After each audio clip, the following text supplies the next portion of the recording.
Hello दोस्तों, आप सभी का आपके अपने चैनल एडू मंत्रा 365 पर बहुत बहुत स्वागत है।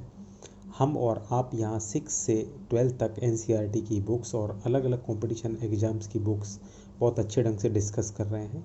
आपको जो भी परेशानी और सुझाव देने हैं आप उन्हें कमेंट बॉक्स में ज़रूर लिखें। आप सभी से रिक्वेस्ट है कि चैनल को लाइक करें, सब्सक्राइब करें और ज़्यादा से ज़्यादा शेयर करें।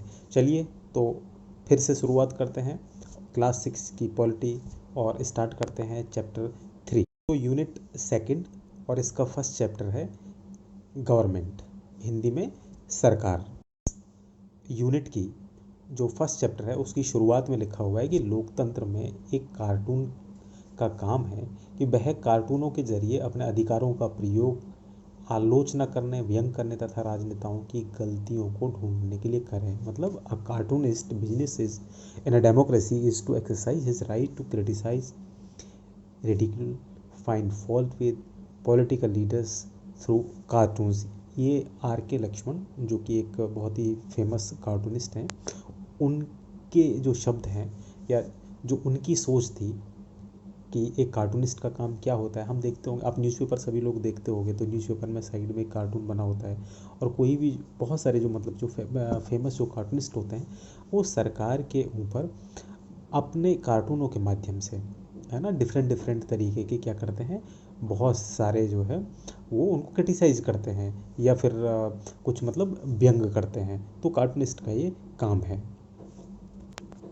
फर्स्ट जो यूनिट है उसका चैप्टर ये जो सेकंड यूनिट है उसका चैप्टर 3, उसकी शुरुआत में है सरकार क्या है ना, व्हाट इज़ गवर्नमेंट। तो आप सभी जानते होंगे गवर्नमेंट क्या है। आप देश में जो भी जितने भी निर्णय लिए जाते हो तो आप हर चीज़ के लिए बोलते रहते हो, है ना, कि जो सरकार ये काम नहीं कर रही है ना, सरकार ने या फिर अच्छा काम किया होता है तो हम बोलते हैं कि सरकार ने ये राहत प्रदान की है, सरकार ने लोगों की इस तरीके से हेल्प की है ना, सरकार ने महंगाई को कम करने के लिए ये योजनाएं शुरू की हैं। तो ये सारी चीज़ें हम हमेशा बोलते रहते हैं। क्या कभी आप में से किसी ने ध्यान दिया है कि भाई गवर्नमेंट होती क्या है।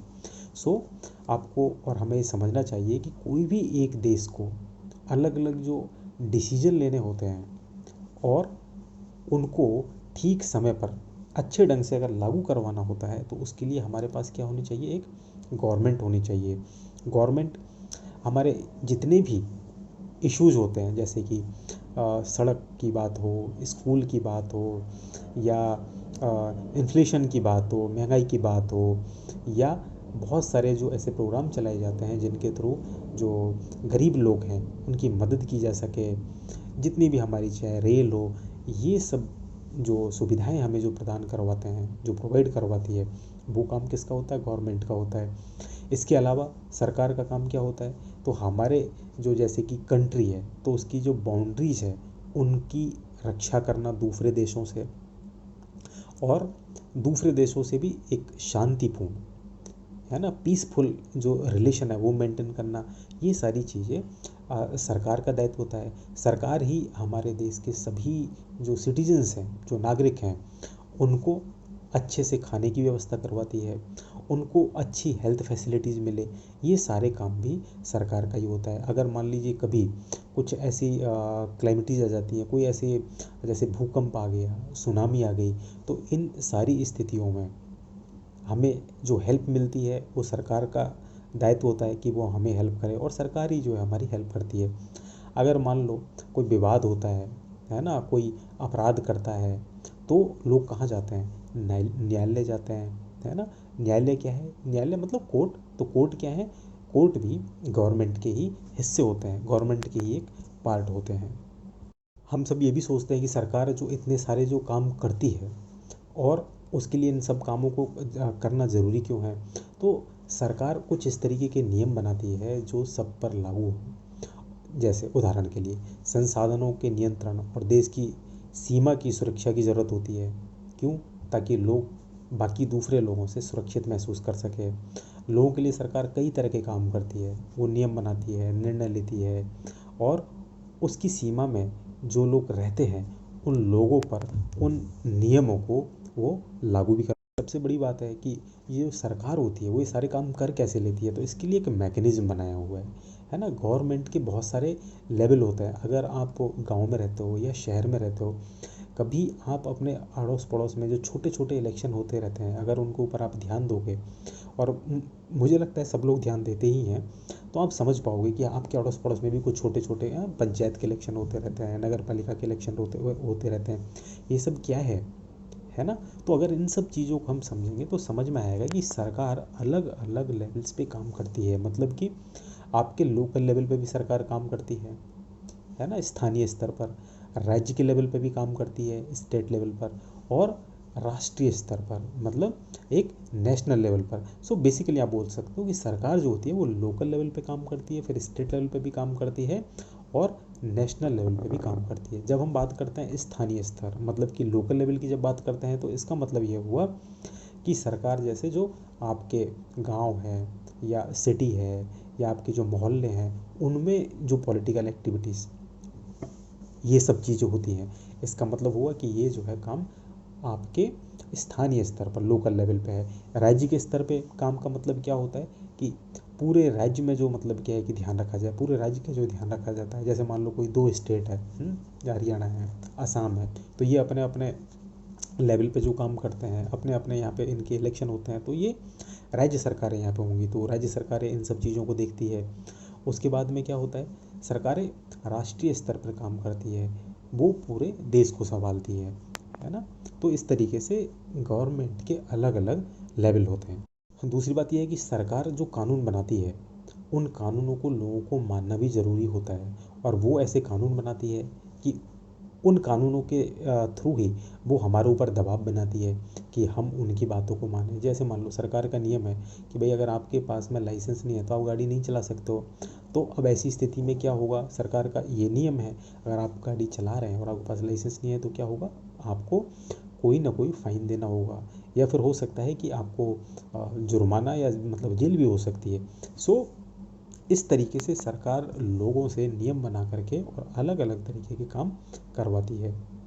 लोगों के साथ भी ऐसा होता है कि अगर मान लीजिए उन्हें कभी ऐसा लगे कि कोई दूसरा व्यक्ति उन्हें किसी कास्ट या फिर रिलीजन या कोई और ऐसे जो रीजन्स हैं, भेदभाव टाइप के, उनके आधार पर उनको नौकरी में नहीं लिया जा रहा है, तो ऐसी स्थिति में लोगों के पास में भी ये ऑप्शन होता है कि वो कोर्ट जा सकते हैं, और उसके बाद में फिर कोर्ट ये डायरेक्शन देगा कि किस तरह की कार्रवाई आगे की जानी चाहिए। अल्टीमेटली आप देखें कि ये जो सरकार बनती है, इन लोगों को ये ताकत देता कौन है। तो देखिए सरकार अलग अलग तरीके की हो सकती है, जैसे कि लोकतंत्र की सरकार हो सकती है जैसा भारत में है, राजतंत्र भी हो सकता है जहाँ राजा रहते हैं, राजा रानियों के पास में डिसीजन मेकिंग की पावर होती है। लेकिन इंडिया में क्या है, जैसे कि डेमोक्रेसी है, तो डेमोक्रेसी में क्या होता है कि हम चुनाव करवाते हैं, चुनाव के माध्यम से हम लोगों को चुनते हैं। जैसा आप देखते होंगे, आप अपने पास में वोट, अपने अड़ोस पड़ोस में हम लोग इलेक्शन में वोट देते हैं और अपने नेता चुनते हैं। उसके बाद यही जो नेता हैं वो सरकार बनाते हैं, और अगर मान लो ये ठीक ढंग से काम नहीं करते हैं तो लोगों के पास में ये अधिकार होता है कि वो एक निश्चित समय, जैसे कि हमारे यहाँ पे जनरली 5 साल का टर्म होता है सरकार का, तो उसके बाद में उन्हें लोग, जो भी नेता हैं, उनको ये सफाई देनी होगी कि उन्होंने क्या काम किया है क्या नहीं किया है। अगर जनता उससे संतुष्ट नहीं होती है तो लोग उनको वोट नहीं देते हैं। तो लोकतंत्र में जो पावर है सरकार को, वो लोगों से मिलती है। राजतंत्र वो होता है जिसके अंदर सारी जो पावर है वो राजा या रानी के पास में होती है, और वहाँ जो भी जो सरकार चलाने की शक्ति होती है वो उन्हीं के पास में होती है। राजा के पास में हो सकता है कि एक सलाहकारों का एक छोटा सा ग्रुप होता है, वो बहुत सारे अलग अलग डिफरेंट डिफरेंट जो इश्यूज होते हैं उनके ऊपर डिस्कशन करते हैं, और जो फाइनल डिसीजन है वो लेने की शक्ति सिर्फ उन्हीं लोगों के पास में होती है। लेकिन जैसे डेमोक्रेसी के अंदर होता है, लोकतंत्र में होता है कि आपको जो भी आप डिसीजन ले रहे हो उसकी सफाई देनी होती है, आपको बताना होता है कि आप क्यों ले रहे हैं क्यों नहीं ले रहे हैं। ये चीज़ राजतंत्र में नहीं होती है। राजतंत्र में लोग, जो राजा है रानी है, वो अपने डिसीजन खुद ले लेते हैं, उनको कोई किसी को सफाई देने की ज़रूरत नहीं पड़ती है। कि मैंने अभी बताया कि भारत, तो इंडिया क्या है, इंडिया इज़ डेमोक्रेसी, भारत एक लोकतंत्र देश है। और ऐसे कई और भी देश हैं जिन्होंने ऐसी डेमोक्रेटिक गवर्नमेंट बनाने के लिए अपने अपने स्ट्रगल किए हैं। सो जो मेन चीज़ है लोकतंत्र की वो ये है कि लोगों के पास में अपना नेता चुनने की शक्ति होती है। और इसलिए अगर हम एक लाइन में कहें हम तो लोकतंत्र लोगों का शासन होता है। क्यों? क्योंकि जो मेन जो पावर है वो लोगों के पास में होती है। और लोकतंत्र में जो मूल जो विचार है वह यह है कि लोग नियमों को बनाने में भागीदार बन के खुद ही शासन करें। आज के समय में लोकतांत्रिक सरकार को प्रतिनिधि लोकतंत्र है ना, रिप्रेजेंटेटिव है ना, और डेमोक्रेसी द प्रतिनिधि लोकतंत्र कहते हैं। प्रतिनिधि लोकतंत्र इसके अंदर होता क्या है, जिसको हम रिप्रेजेंटेटिव डेमोक्रेसी बोल रहे हैं, उसके अंदर होता क्या है कि लोग सीधे भाग नहीं लेते हैं बल्कि चुनाव की प्रक्रिया में अपने जो प्रतिनिधि हैं, अपने जो रिप्रेजेंटेटिव है उनको चुनते हैं। और यही जो रिप्रेजेंटेटिव हैं वो आगे जा कर के और सारी जनता के निर्णय लेते हैं। और आजकल कोई भी सरकार अपने आप को तब तक लोकतांत्रिक नहीं कह सकती है जब तक वह देश के सभी वयस्क नागरिकों को वोट देने का अधिकार नहीं दे दे। अभी जो मैंने कहा कि जब तक वह देश के सभी वयस्क नागरिकों को, यानी कि जो भी एडल्ट्स हैं उनको तब तक वोट देने का अधिकार ना हो, तब तक वो लोकतांत्रिक सरकार नहीं हो सकती। क्योंकि हो सकता है आप में से बहुत सारे लोगों को पता हो कि पहले सभी व्यक्तियों को वोट देने का अधिकार नहीं था। और आपको शायद आश्चर्य लगे, पहले जो लोकतांत्रिक सरकार है औरतों और गरीबों को चुनाव में भाग लेने नहीं देती थी। और कई जगहों पे सिर्फ पुरुषों को ही मतलब वोट देने का अधिकार था, जो सिर्फ पढ़े लिखे थे ऐसे ही लोगों को, या जिनके पास सिर्फ संपत्ति होती थी।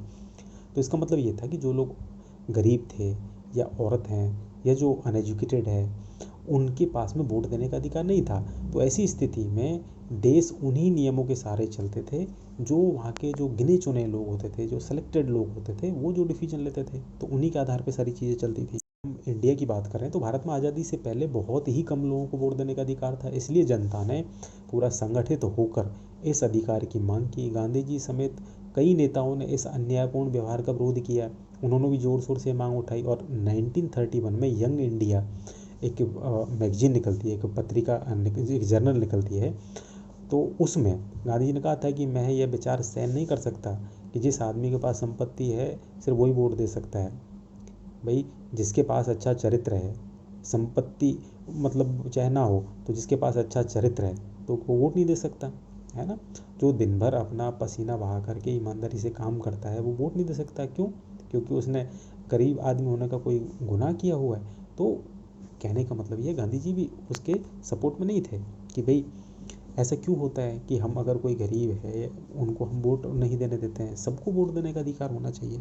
और भारत के साथ साथ अगर आप बाकी कंट्रीज में भी देखोगे तो जैसे अमेरिका में 1920 तक वुमेंस को वोट देने का अधिकार नहीं था, तो उनको 1920 में वुमेंस को वोट देने का अधिकार मिला है। सिमिलरली आप इंग्लैंड है ना, ये सारे जो कंट्री हैं उनकी हम बहुत सारी बातें करते हैं, लेकिन वहाँ भी अगर आप देखोगे तो इंग्लैंड में 1928 में लेडीज़ को वोट देने का अधिकार मिला है। अलग अलग देशों में अलग अलग तरीके के संघर्ष हुए, महिलाओं को बहुत सारा संघर्ष करना पड़ा, गरीबों को बहुत सारा संघर्ष करना पड़ा। जैसे यूरोप में भी, चाहे ये मतलब पूरे यूरोप में और उधर अमेरिका में भी ये मानते थे कि महिलाएं जो है वो काम नहीं कर सकती है जो पुरुष कर सकते हैं। लेकिन वहाँ वर्ल्ड वॉर जो फर्स्ट हुआ उसके टाइम पे ऐसे बहुत सारे काम थे, क्योंकि सारे जो मेल थे वो सारे तो युद्ध में थे। सो महिलाओं ने वो सब काम भी करके दिखाए जो उस समय मतलब पुरुष करते थे। और इस वहाँ पे पूरा एक मूवमेंट खड़ा हुआ ये वोट को दे करके, और जिसको बोलते हैं सैफरेज मूवमेंट। तो सैफरेज का मतलब ही होता है कि राइट टू वोट। सो वहाँ पूरा फिर एक चर्चा शुरू हुई और उसके बाद में फिर महिलाओं को वोट देने का अधिकार दिया गया। सो बेसिकली इस पूरे चैप्टर के अंदर आपको एक चीज़ ध्यान रखनी है कि सरकार अलग अलग तरह से काम करती है। सरकार का काम होता है कि वो लोगों को अलग अलग तरीके की सुविधाएं प्रदान करती है और अलग अलग तरीके के नियम बना करके एक अच्छी कानूनी व्यवस्था बना के रखी जा सके, उसके लिए अलग अलग तरीके के नियम बना करके उनका हमसे पालन करवाती है। सो आई होप कि वीडियो के अंदर जो भी चीज़ें डिस्कस की है वो आपको सब समझ में आ गई होंगी। इसके बावजूद अगर आपके कोई भी कमेंट है, अगर कोई भी चीज़ जो आपको समझ में ना आई हो तो प्लीज़ आप लोग कमेंट करें और ज़रूर अपने प्रश्नों को आप पूछें। Thank you.